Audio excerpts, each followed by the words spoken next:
Classroom management is important for all classrooms and all teachers to possess.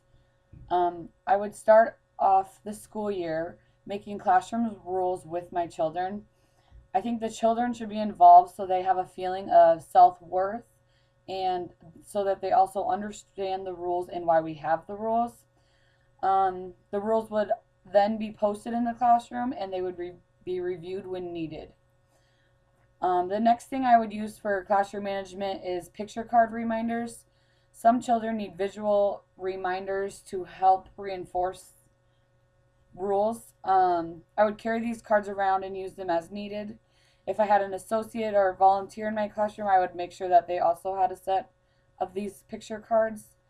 The way these work is I have every card on a bracelet or some way that I could easily carry them. Then if I would see a child not following the rules, I would show them and reinforce that way.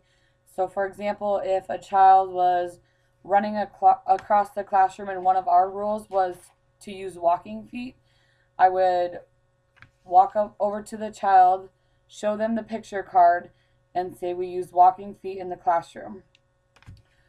The next thing that I would use for um, classroom management would be a Bravo behavior chart.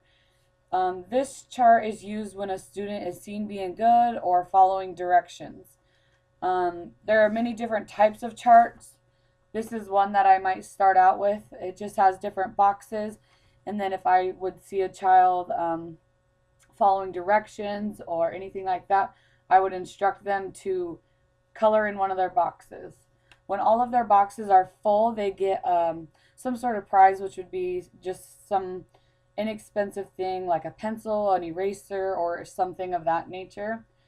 There are different things, different kind of these. There's a Superman one. There's a popcorn one. I would switch them up so that they get different ones when they fill up a whole card. We know at the kindergarten age that sometimes another trouble that you have in the classroom is tattling. To help with this problem and save time for myself in the long run, I would do a lesson on tattling at the beginning of the classroom, at the beginning of the school year. We would talk about tattling, what it is, and then talk about when it is appropriate to tattle and when it is not. A way we would do this is I would have a chart with a side that says emergency and non emergency, and we would go over scenarios such as my friend won't play with me, or my friend fell down and now is bleeding. And I would have the children decide if those are emergencies that you need to tell the teacher or if they are non emergencies that can wait. Um, I would refer to this, I would hang up the non emergency chart. And if I do catch tattlers throughout the year, I might take them over there and explain that it is not an emergency, that there's another way that they could use their words and get what they needed. The next thing I would do is basically to catch all children's attention. So if they're in free choice time, this is something would be used. It's called the high five. Basically, if it's getting loud or I need the children's attention, I would hold up my 5 fingers and say high five. They are supposed to respond by putting up the high five also and listening and looking at the teacher. Um, I think that all of these skills should be taught at the beginning of the classroom or at the school year, and I think it's important to keep switching them up. So I might not use this behavior chart. I won't use every day. It'll be something that will be used on occasion so that the children are not always expecting that. This will keep them on their toes and it'll be easier to use these classroom management skills. The next thing that I included for classroom management is on the next slide of my presentation. It has a picture of my classroom layout. The reason I included this is because sometimes the classroom layout has a lot to do with classroom management.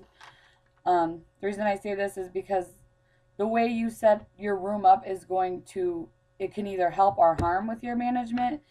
So I made sure that in my classroom I could see all areas so I can properly supervise.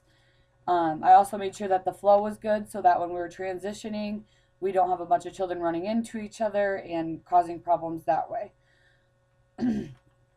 I also made sure that all areas were in proper positions, so I didn't put a loud area such as the block area right next to the writing area where the children are supposed to be concentrating. I put quieter activities together such as the reading area and the writing area. That way those children can have a little easier time focusing on what they're supposed to be doing. Um, to motivate children in my classroom is also important to me.